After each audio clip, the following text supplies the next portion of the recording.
This short video is to demonstrate how to complete the document pack.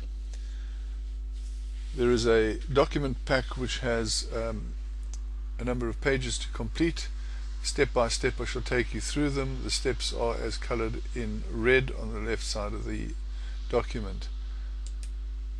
Firstly, please use paper clips and not staples. We have to scan the documents and staples make it difficult. Write your surname and name, your address, your spouse's surname and name, the number of shares, your email address if you have one, your mobile phone number if you have one, and your landline number if you have one. If you've registered online, you have to enter your email address. If you registered manually, you do not have to enter an email address. Please collate the documents carefully. There are instructions at the end of the document in writing as to how to complete it. The next page is an important page. It is step 5. Write the name of the person completing the form. This might be an individual who owns the shares personally, a husband or wife signing on behalf of a couple. It might be a company director signing on behalf of a company, or a trustee on behalf of a trust, personal representative on behalf of a deceased person. In the event that a second signature is required because a spouse is involved, or because a second director needs to sign, or a second trustee needs to sign, enter the name of the second person at B. Then please read the document carefully. It's an important document. It contains an undertaking to comply with the rules, an acceptance of the terms of the rules, and a power of attorney.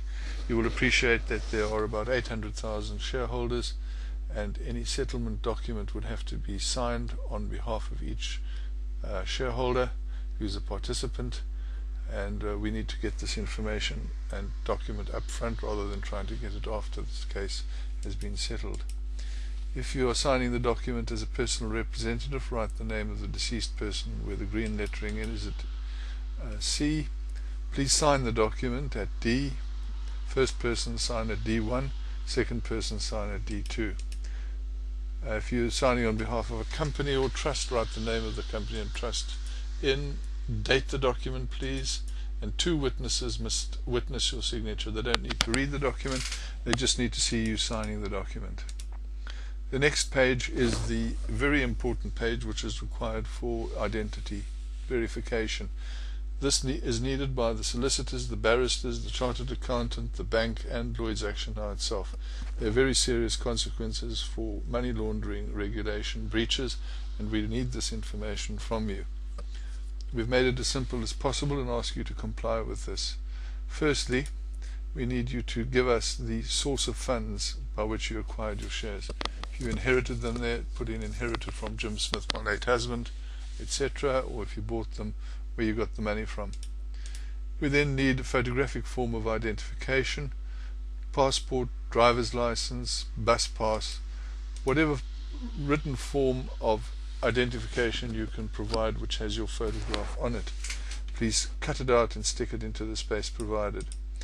Then get a person who knows you and who can identify that the name and the photograph are of the person named. Get that person to sign the document on your behalf, confirming that you are who you say you are. Once again, they do not need to read the document, they just need to confirm that the picture and the name are as they know it. Then we need a document which demonstrates your name and address. If you have a bank statement, that is the best, or some other utility bill. We do not need the details. You can blank those out, you can cross them out, you can cover them. We only need the address and the name. Please make sure that the address that you supply is that of the address supplied to us. If you do not have a bill because you do internet transactions, then any official document will do. The next is the personal documents that we require under section 7, step 7.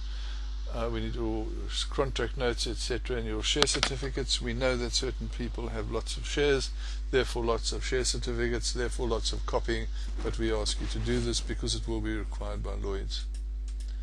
The next step is the invoices that are required, and there are 3 pages here: an instruction page, a copy of the invoice, and a second copy of the invoice.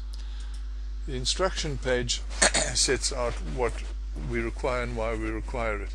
Now, if you registered online, we know that you would have had generated for you 2 copies of the invoices. Those can be used. You have to just finalize the completion, but those computer generated copies can be used instead of the copies in the document pack. In that event, you may ignore the pages which are in the document pack.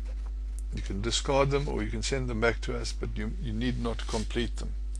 We do need 2 copies completed because we are trying to cut down on the administration in order to cut down costs, and that's why we ask you to complete 2 copies.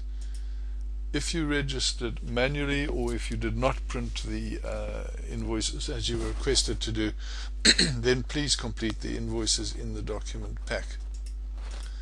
How to complete the invoices? Well, we first need your name and address. We need the number of shares.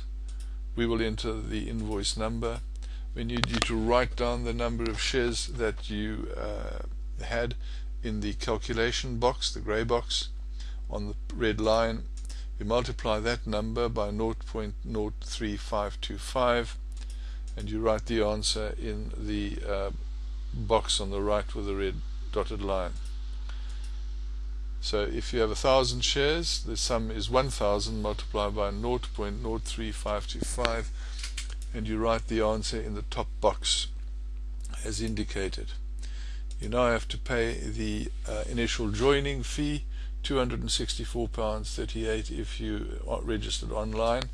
If the invoice was generated for you online, that will have been completed for you. If you are registering manually, £293.75. Write the figure in the joining fee box, and then write the total. We suggest that you use a calculator to do these calculations. We now need to know that you have paid these bills or these fees either by check, and we ask you to tick the box where it is indicated and to enclose a check, or by electronic bank transfer, in which event we please ask you to provide the name of the account from which you pay the amount, plus the date that it is paid, so that we can track the payment on the bank statement. Then there is a questionnaire which we ask you to answer by ticking the boxes on the right under either yes or no, and you can add text, you can date it, and you can sign it, please. For those who have registered online, we ask you to complete the questionnaire online, to print that, to sign it, and to forward it to us. There is a separate video explaining how the questionnaires are dealt with. There is a checkbox which we ask you just to run through to make sure that you've done everything, and to reinforce it we ask you to use paper clips, not staples. Finally, there is a back page which we ask you to complete carefully and clearly. In the red box, please, the LAN number. In the blue box is your name, and in the blue box on the top, name, address, email address, etc. That is all that we ask you to complete, and we ask that you do it clearly, legibly, and as quickly as possible. Please do not forget the questionnaires online, because these are very important for the categorization of your claim. Thank you very much.